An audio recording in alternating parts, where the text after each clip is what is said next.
first time, I then needed to wonder what would make the woman feel that she is fulfilled, she can make impact if she does not think, or if she is not given the opportunity or the platform to think. And that was how I came by I Think, Therefore I Am by René Descartes, the French philosopher, mathematician, and physicist, whose concern for the nature of the existence of a person made him to examine one's existence as the prelude to every achievement in life. And so his postulation recognized that one's existence is the only certain notion. And that was quite critical to me. And I felt that it was central to the efforts of women writers and the strides by contemporary African women to continue to seek to overcome the different forms of tradition that they still battle with, that still confront them in their daily activities. So this perception, therefore, provides the framework for the study of women in African female writings. This paper really has specific areas. Is going to discuss the concept of African womanhood, what makes it peculiar, and why it should be considered in its own right. Then the reactions by African female writers, what women writers have attempted to achieve over the years and where they are today, and then the implications of thinking and existing. How do those processes make for existing and making impacts and realizing humanity?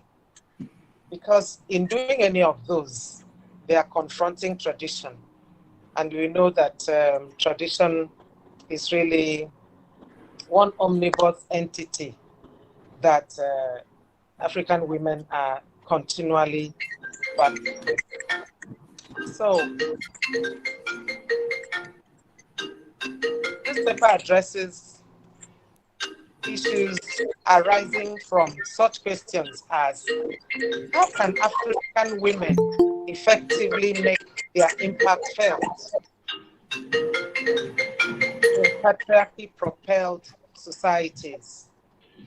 How does patriarchy interface with women's aspirations for recognition and fulfillment? What means do the African women adopt to deal with what they perceive as oppression?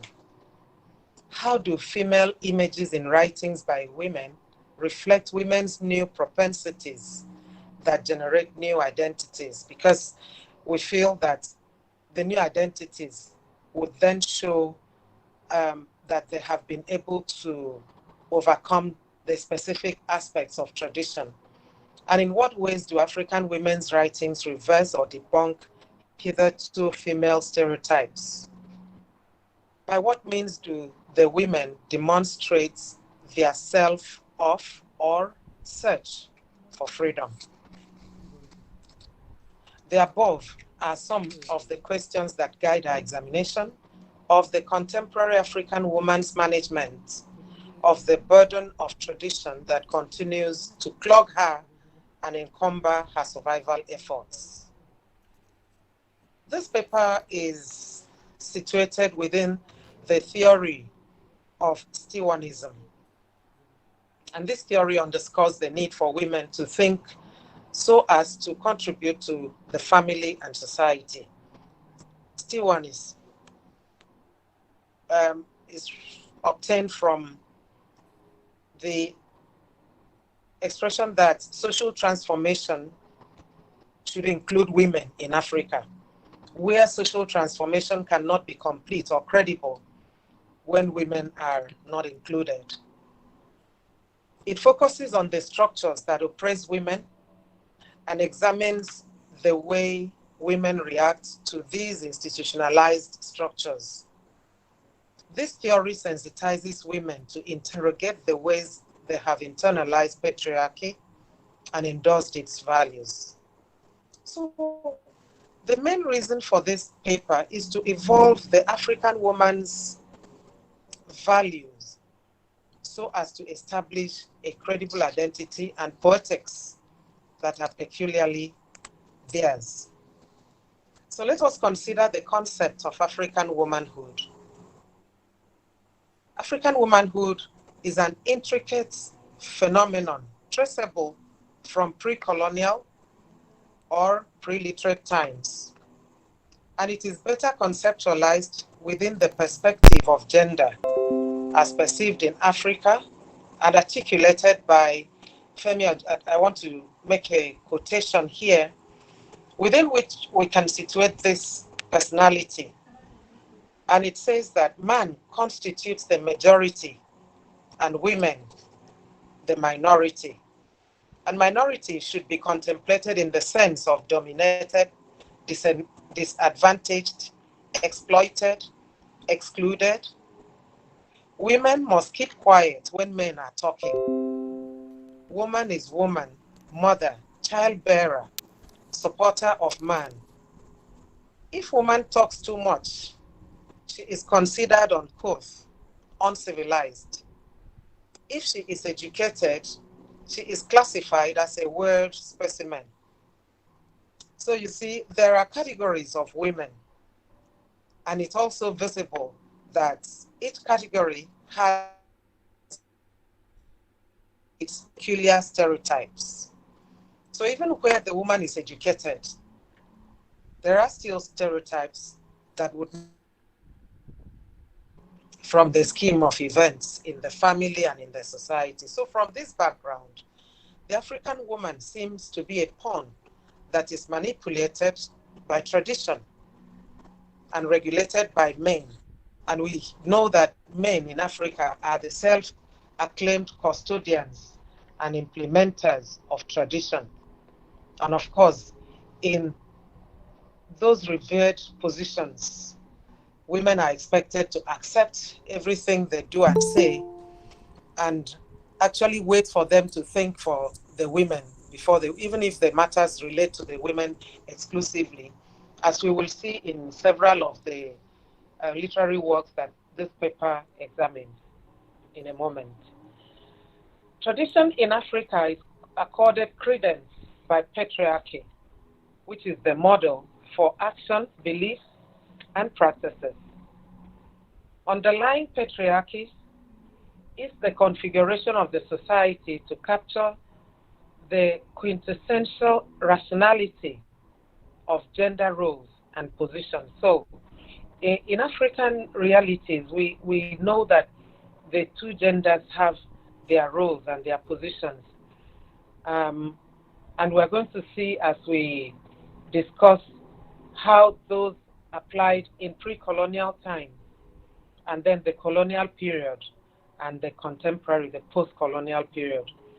There is a clear hierarchicized model which places man on top of and superior to the woman who is below. And according to Kate Millett, gender inequality is easily perpetrated because patriarchy has God on its side. It is arguably so because patriarchy seems to be the principle that guides everything, and it is all generally accepted in African reality. So spanning from pre-colonial through the colonial to the post-colonial periods in Africa, major trends reflect a shift from self-sustaining and renowned women who were distinguished and respected in the family and community during the pre-colonial times to the relegated women whose capabilities and potentialities were neither recognized nor acknowledged by the colonial masters. And that was what obtained during colonialism. Women didn't have their roles to perform anymore because the colonial government recognized the men and engaged the men in the activities of the colonial government as interpreters, as messengers, as the court clerks, and so on and so forth, where women didn't have any specific roles that could be recognized in the scheme of events at that time. So as women suffered relegation during the colonial period, their male counterparts were being utilized, as I've said already, and so instilling among the men a sense of superiority that never existed previously. That was the deprecating turning point in gender relations in Africa, which resulted in the subsequent disparaging female images in different parts of Africa and that are reflected in the early writings and of course, which were dominantly by male writers. Significantly, as the women lost their prestigious positions in the socio-political, economic, religious, and cultural schemas of their communities during the colonial period, they also lost the power and influence that they hitherto wielded during the pre-colonial times. So this principle of male inflation versus female deflation constitutes the bane of African women's development and the preconception that they can and do really not think, and which is the thrust of this paper when we talk about I think, therefore I am. So in considering the reactions of African female writers, we find that these writers have reflected the motif of the falsehood of the unthinking woman. Correspondingly, when the woman thinks, she identifies the forces that operate against her and her kind. She then devises her means of resisting, reversing, defying, or surmounting those forces, mostly aspects of tradition, which are oppressive in nature and retrogressive in manifestation. The female writers display awareness of Descartes' notion that for one to exist, one must think. And despite the role of globalization in getting African women to add value to themselves and be agents of positive changes in their families and societies, there are clearly traditional impediments to women's visibility and advancement in several African communities. And women are constantly striving to surmount them and signify their ability to think. And so this paper has selected several writers, and I'm just going to do a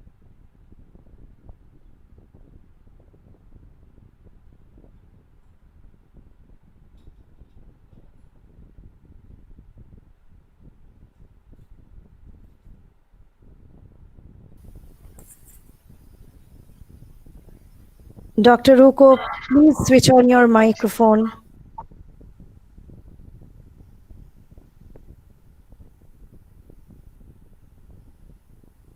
Dr. Ruko, the microphone is switched off. Yeah, thank you. Yeah, you're audible now. Yeah. Okay.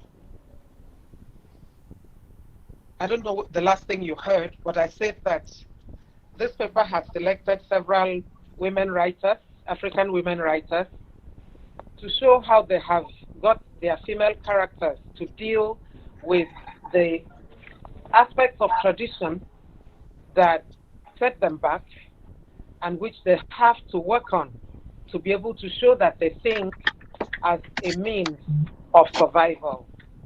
So we have Flora Nwapa's One Is Enough, Buti Emecheta's The Joys of Motherhood, Zulu Shopola's Wedlock of the Gods, and this is deliberately selected, not minding the genres. Ama Ataido's Changes, A Love Story. Nawal El Sadawi's Woman at Point Zero and God Dies by the Nile. Sindiwe Magona's Beauty's Gift.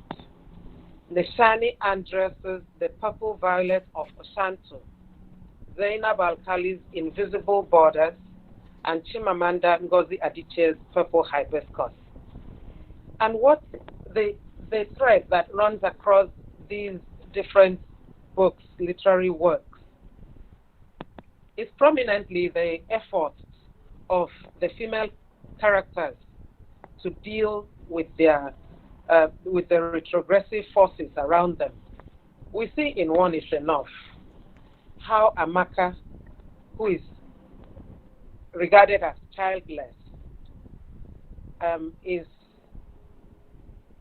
treated very unfairly, very unkind, very uncharitably by her husband's mother, who seeks to have her son give her grandchildren, and so gets him to have children by another woman, and then make life unbearable for Amaka. And so Amaka leaves the marriage. But the very courage of her leaving the marriage, and which is really out of the culture, leave the marriage and go to Lagos, move to the city, and engage in business ventures, become wealthy, and then again another stage of the uncommon. She has an affair with a reverend father, and that relationship produces twin baby boys. And the point to make is that Nwapa portrays Amaka as a thinking and resilient character that defies the intimidations and harassments from her husband's mother.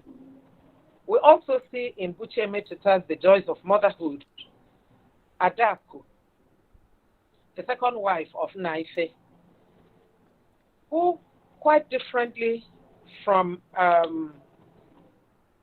Noego, the mother of many children, several sons, Adaku has 2 daughters. And of course, she's despised.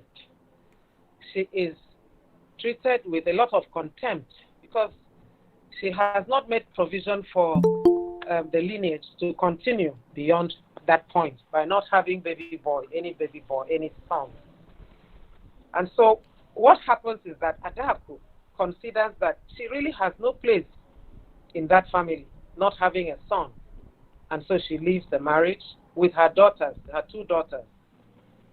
She engages in business ventures and resolves to ensure that her children are educated. That makes her remarkably different from Noego, who with so many children, male and female, dies a lonely death because none of them is useful enough to be with her, and in old age we see that she lives a lonely life until she dies alone. The same trend runs through Zulu Sofola's Wedlock of the Gods, Ama Ataido's Changes. We see in Changes how the lady is a modern lady working, has 1 daughter and doesn't want to have children again. Of course, that causes a lot of tension. And where she is committed to her work,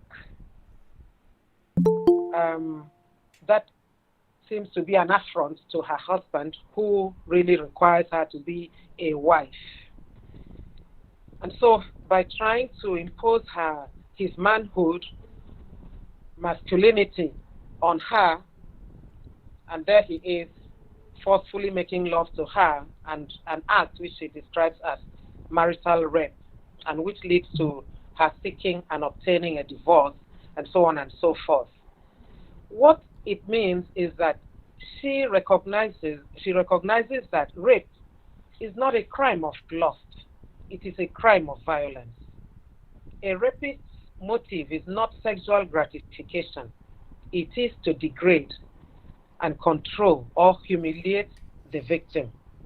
And so she is not ready to be seen as a victim of sexual violence by her husband.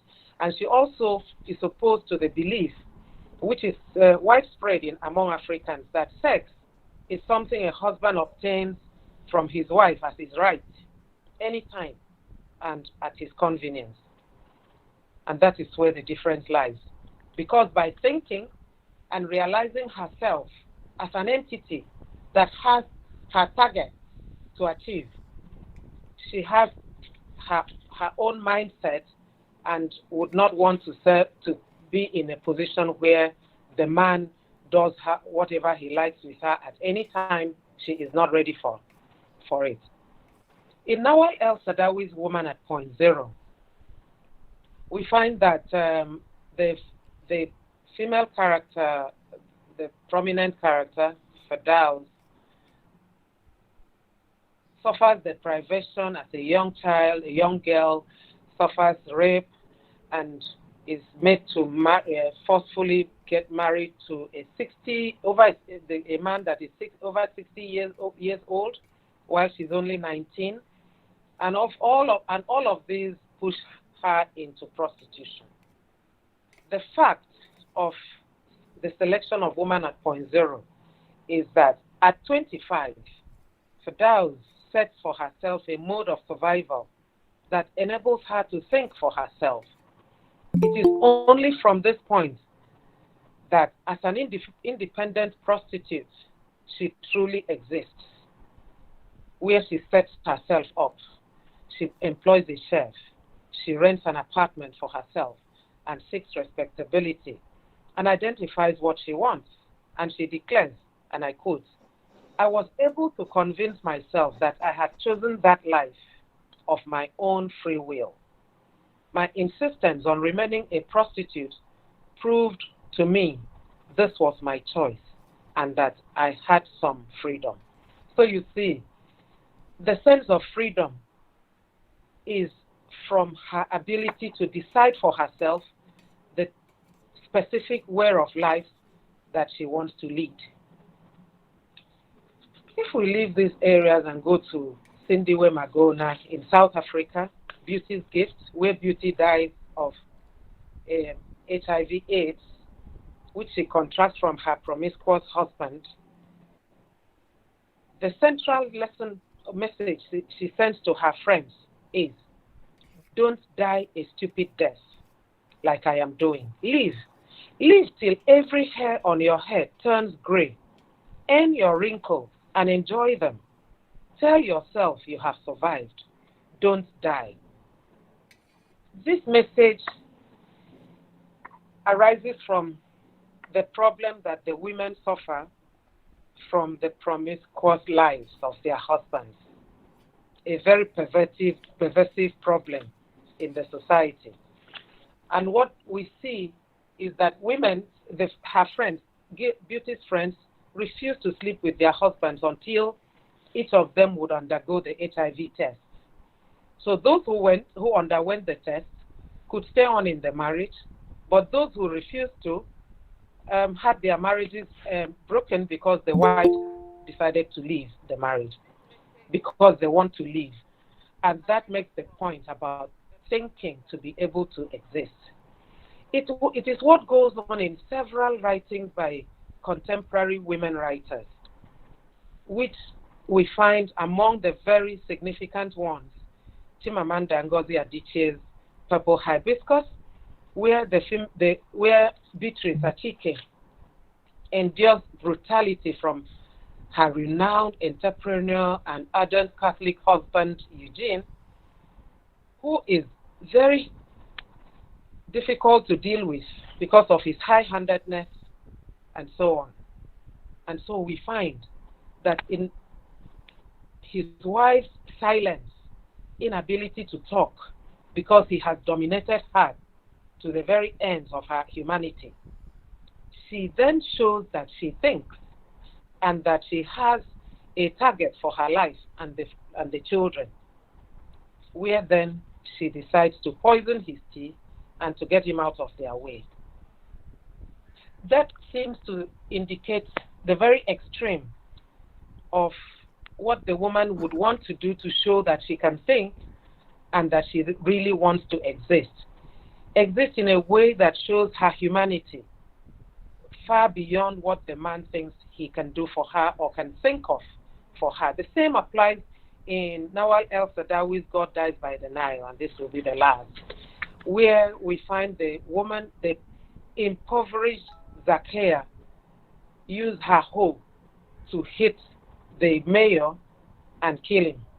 And then we find the image of the hoe as one that can mother to suggest that her whole both tends the farm to ensure the sustenance of life and also terminates life, to obliterate the suffering and repression of the people.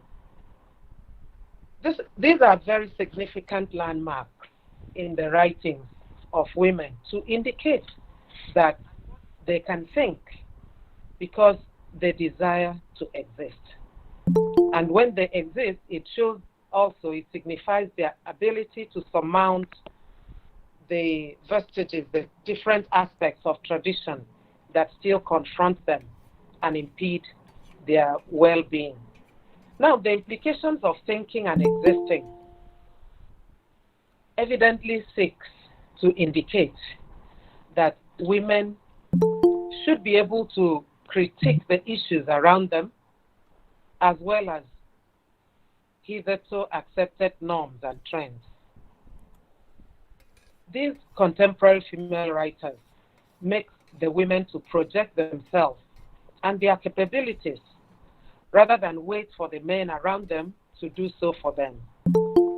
These writers appreciate the essence of the twin processes of thinking and existing, and also realize the need for women to negate and surmount the debilitating traditional values and practices that tend to burden women.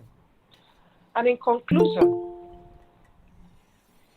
I would want to state that the conscientization among contemporary women indicates their ability to work towards achieving the impetus to manifest their ability, their humanity. Obviously, women think and strive to exist and reverse the fixation of the negative female identities and stereotypes that associate women with psychological weakness and intellectual inferiority. African women writers signify, as Albert Einstein states about education, that education is not the learning of facts, but the training of the mind to think. And so it is clear that as African women get conditioned to think, new paradigms emerge for them to both address the diverse issues that they confront and also deal with outmoded traditional values. Thank you very much.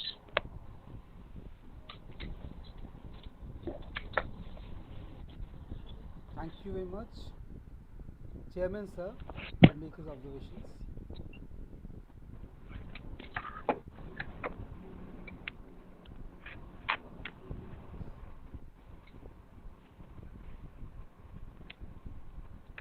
Professor Pradip Ranjan Sengupta, sir, please, sir, unmute your mic, sir, please. Yes, sir. Unmute your mic, sir, please.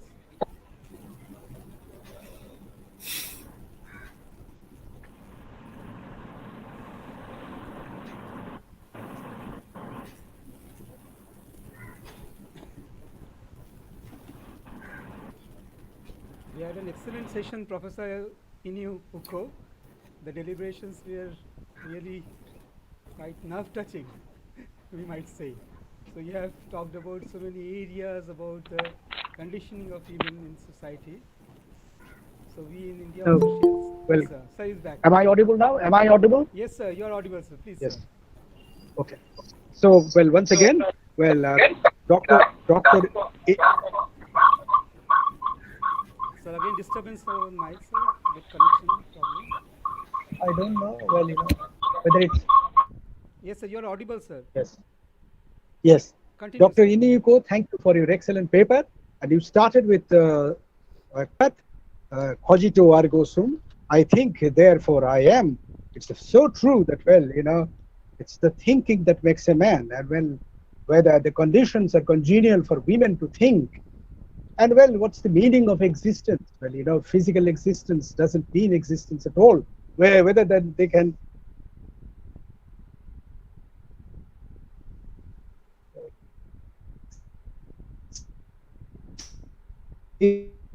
as human or not. you have elaborately tried to explain in your paper. Some of them I'm familiar, but definitely I shall read your paper and try to trace the novels and read them. Well, thank you very much for taking up such a relevant topic and executing it in such a brilliant way. Thank you. Thank you, Professor Pradeep Ranjan Sengupta, for chairing this session, and Professor Inaugural for the excellent paper, research analysis, insightful and precise, nerve-touching, I see. So I request Professor Inaugural to chair the next session. So we are going for a relay of sessions. So may I request Professor Inaugural to chair the session.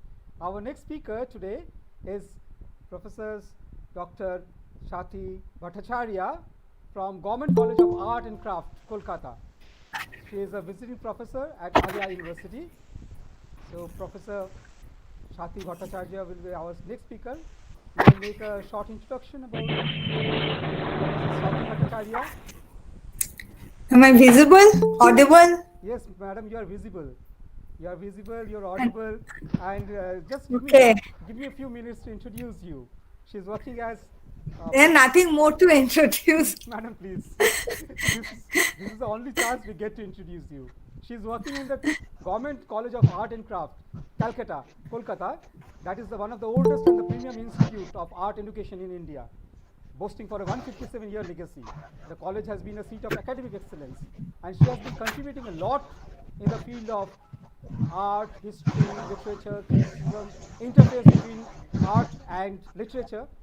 And she is also serving as eminent scholar in the field of art history, literary studies, African studies. She is serving as visiting professor at the Department of English, Alia University, and she has published major works in major journals and has delivered special lectures at leading colleges and universities, including our own college, the Department of English, Shati Bhattacharya College. She is very energetic, her charming personality and critical insight has inspired a lot of students and researchers who had the opportunity of attending her initiative her interactive classes, I being one of them. Thank you, madam, for being here, and her talk will be on African literature, myth, art, culture, and whatever she is planning. So, Professor Inaugural, you are the chair. Now I hand over the session to the chair, Professor Inaugural, madam, and please, madam. Thank you, Dr. Sarkar, for such a nice introduction. Basically, I have just got one thing to share with you all, because this is one of the opportunities I've been looking forward since the last century. Because in the last century, in the 80s, when I had been working on African literature, African and Caribbean literature, there were not many people in India who had been working on it, on the subject. And it was really, really very difficult to interact with any of the authors I had been working on. But, and I had been waiting for this day to share my story with so many African scholars. I really am elated, and a big thank you to the organizers for giving me this opportunity. Now, actually, I had been working on African novels, and this lecture is dedicated to my supervisor, Professor Manobendra Bandyopadhyay, who had passed away just a few days back. And he was the first one to introduce me to African literature. And as the song goes, when you start reading, you start with ABC. And when you start reading African literature, you start with Things Fall Apart. And this was a copy of Things Fall Apart was gifted to me by my supervisor. He was not my supervisor then, because I had been in the final year of my master degree class. But when I read the novel, I felt that it is something I could very well relate with. And my paper today is about the story of my developing relationship with the African authors, or so to say, Africa. I have never been to any of the countries of Africa, but somehow I feel that it is like my second home. And looking at the faces of the African scholars, and especially Ernest and Uko, who are very familiar names to me. I've read so many papers by you that I can't tell you how elated I'm feeling just merely by looking at you. Now, before getting too emotional, let me start with my paper. The title of my paper is Two Authors in Search of Stories, quote unquote. Now, in this paper, I'd like to discuss my story of relating with the search of the African authors in general and the interface of the orature and literature, with special reference to Amata Aidu's play Anwa and Ngugi wa Thiong'o's novel Devil on the Cross. The choice was kind of predetermined because, these two are the only two African authors I have personally met. One I had met 40 years back, almost, when I had been doing the research, and the other, that is Ngugi Thiong'o, I had the good luck to meet when he came to Calcutta. And incidentally, these are the two texts that I had the opportunity to talk about with them. And because when I had met Aidu, that was the only text I had read by her, written by her. And when I met Ngugi, I told him about my choice of Devil on the Cross as one of the texts for my PhD research. And so we had an opportunity to discuss. Now, the choice was predetermined, no doubt. But again,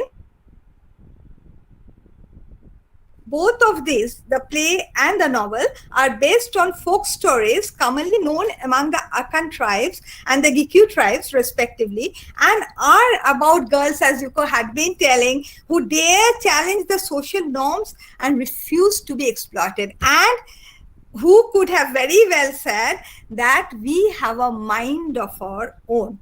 Now, so both the authors appropriate the hyperbole of a folklore and use the style and techniques of folk narrations to unfold the story of their countries, distressed and disillusioned after the smoky dissolution of independence euphoria. But the question is, why did they turn to the style of the orature to express themselves through different literary genres when the binary between the two had well been established during the colonial regime? The obvious answer might be that they, like some others, say like Tutuwala, incidentally, the folktale at the basis of Anoa and at the basis of Tutuwala's palm wine drinker, they're more or less the same. Where they were sure about the potentiality of the stories in the broader sense of the term. They, like us, the co-sharer of the experience of imperial and intellectual colonization, had perceived that it's the stories that make and break us. Stories can be created to explain certain mysterious happenings, and they're called myths. Stories can be shared to put forth the values and norms of a particular society. They are the folk tales or folk talks. Again, new myths could be generated with stories deliberately concocted with specific aims by distortion of truths for the purpose of shaming the identity of the people of certain countries in the context, the colonies. Now, this was done by the colonizers to justify their action, and their motive behind surreptitiously spreading them all over the world was to heighten the difference and fan the bias in mind of the readers. Now, trust me, in my school days, I had to write the answer, why is Africa known as a dark continent? And in the answer, I wrote that it has got beautiful landscape, ferocious animals, but very weird people living in them. In those forests and jungles, most of them are cannibals. They can't speak for themselves. They don't have a culture and all blah, blah, blah. And later on, the story added that most of them suffer from diseases like AIDS, and they are responsible for spreading it to the world. And this is, don't worry, I'm sure that many of you, especially those of my generation who are present here, you were fed by same tales about India. At least you have heard about the much malign monsters that the Indians worship, namely the icons or the deities. And so this was their tactics, and this is how they have biased us, and they have injected a sense of inferiority complex in our mind. Now, these stories were important for eye-washing, looting and plundering the lands. These stories were important for shaming the identity of the colonized or their bondsmen. These authors, these two authors I'm going to discuss, and many like them, at the core of their heart felt that yet again they could be the weavers of dreams. Many of you know that Weavers of Dreams is a title of the autobiography of Googie. They can once again spin the tales of remembrance, stories of re-hyphen membership, stories of reclamation of the lost identity. For this, they needed the stories that would attune their past, their heritage, and lineage to the changing dynamics in political, social, and cultural fields at the ethnic, national, and of course at the global levels.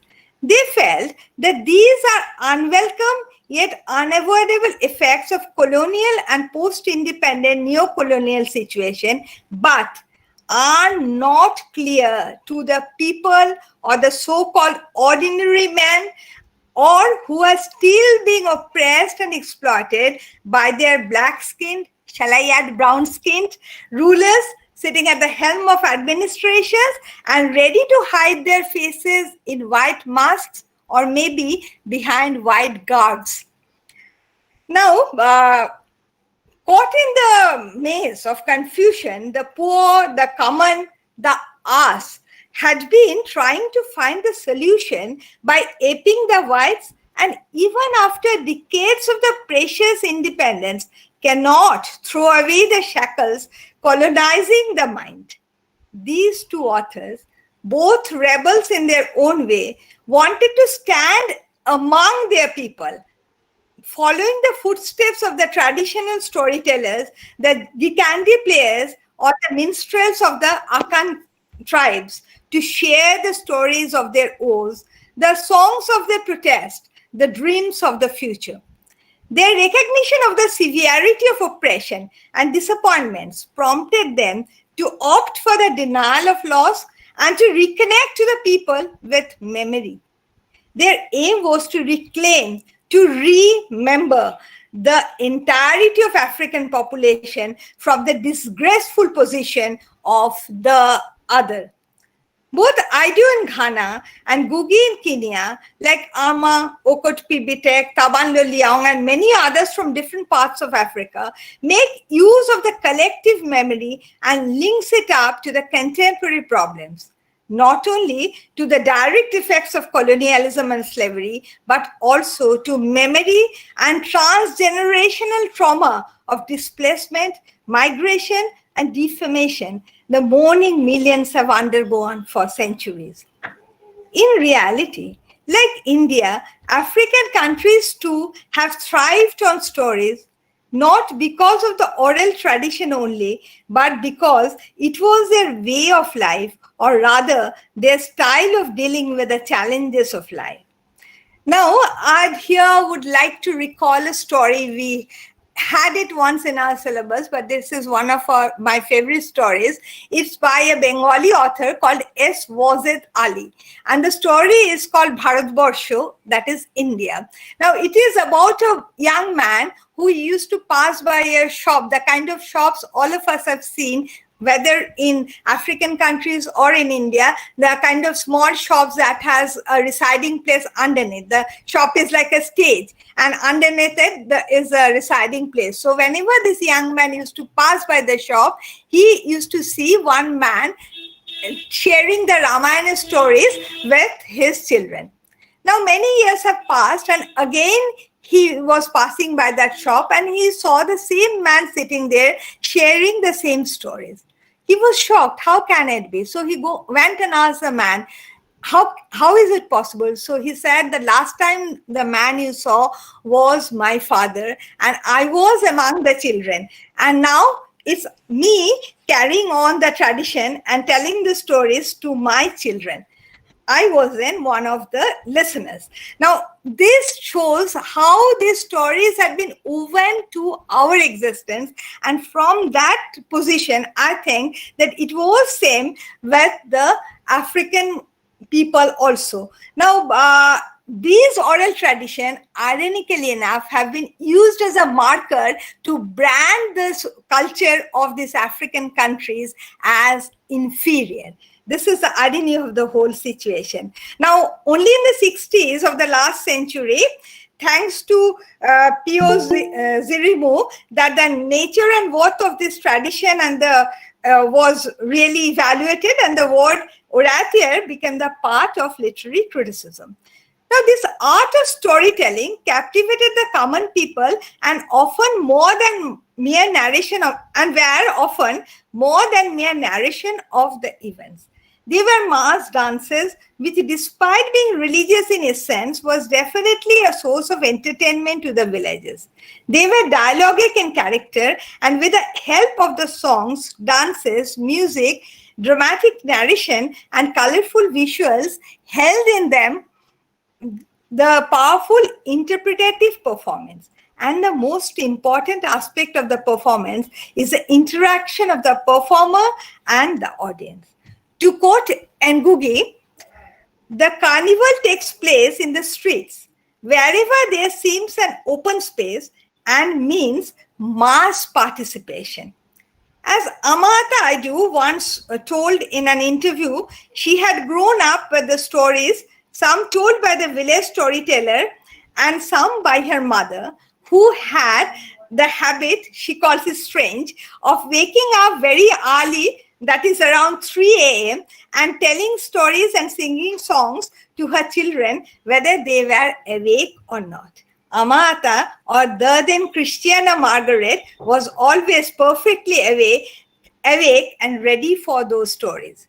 The experience was more or less the same with young Ngugi, as he recalls in his childhood memory, where his mother sat around the fire and told all the children's stories. Now, in Weep Not Child also, we get to know about this kind of storytelling, where the father talks about the histories of the tribe, the myths relating to the origin of the tribes, and the mothers tell stories that kind of inculcate moral values in them. The experience was more or less the same with, each tribe had their own breed of storytellers. These men from the villages were guarding the treasure box of memories. They were the real men of the people, treasures of the common repertoire of folktales, myth, and ritual plays. They were the mouth that ate salt and pepper.